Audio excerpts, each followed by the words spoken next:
మనము ఇంతవరకు దేవుడు సీనాయి కొండ మీద మోషేకు ఇచ్చిన 10 ఆజ్ఞల గురించి చెప్పుకుంటున్నాము. ఇందులో ఇంతవరకు 6వ ఆజ్ఞ నరహత్య చేయరాదు వరకు వివరంగా చెప్పుకున్నాము. ఇప్పుడు 7వ ఆజ్ఞ వ్యభిచరింపకూడదు.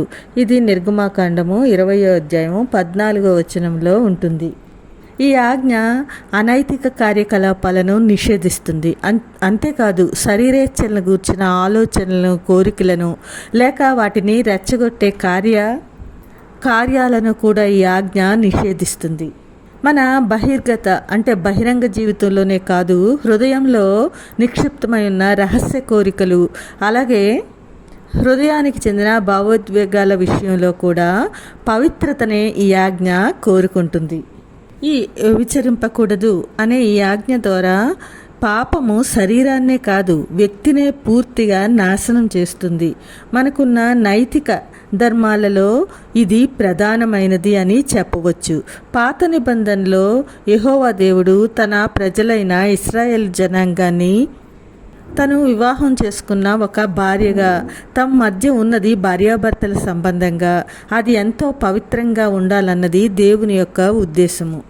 అందుకే ఇశ్రాయేలీల జనాంగము మాటిమాటికి చేస్తున్న విగ్రహారాధన, వ్యభిచారము అనే పాపాల కొరకు దేవుడు చాలామంది ప్రవక్తల చేత తన వాక్కును పంపించి ఎన్నో విధాలుగా హెచ్చరించడం మనము చూస్తాము. యెషయా గ్రంథము, ఇర్మియా గ్రంథము, హోషేయ, ఇలా యెహెజ్కేలు అన్ని గ్రంథాల్లో ప్రవక్తలు ఈ యొక్క ఇశ్రాయేలు చేసే ఈ పాపం గురించి హెచ్చరిస్తూనే ఉంటారు. దేవుడు ఆదికాండంలోనే స్త్రీ పురుషులను సృజించిన వెంటనే వివాహ వ్యవస్థను ఏర్పాటు చేశారు. వారిరువురి మధ్య సంబంధము ప్రశస్తమైనది, విలువైందిగా, శ్రేష్టమైనదిగా ఉండాలి. కొరింథీయులకు రాసిన మొదటి పత్రిక 6వ అధ్యాయం 13లో మనం చూసుకుంటే, దేహము జారత్వం నిమిత్తము కాదు గాని ప్రభువు నిమిత్తమే, ప్రభువు దేహము నిమిత్తమే. మీ దేహములు క్రీస్తునకు అవయవములై ఉన్నవని మీరెరుగరా? నేను క్రీస్తు యొక్క అవయవములను తీసుకొని వేశ్య యొక్క అవయవములుగా చేయుదునా? అదెంత మాత్రమూ తగదు. అలాగే వేశ్యతో కలుసుకునేవాడు దానితో ఏకదేహమై ఉన్నాడు అంటారు. జారత్వమునకు దూరముగా పారిపోవుడి అని పౌలు గారు చెప్తున్నారు. ఈ వ్యభిచారం అనే పాపము మిగతా పాపాలన్నీ దేహమునకు వెలుపల ఉంటాయి, కానీ ఇది మాత్రము మన సొంత శరీరమునకు హానికరముగా పాపము చేస్తున్నాము.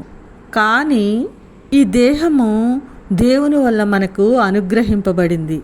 అలాగే ఈ దేహము పరిశుద్ధాత్మకు ఆలయమై ఉన్నదని మీరు ఎరుగరా? మీరు మీ సొత్తు కాదు, విలువ పెట్టి కొనబడినవారు కనుక మీ దేహముతో దేవునికి మహిమపరచుడి.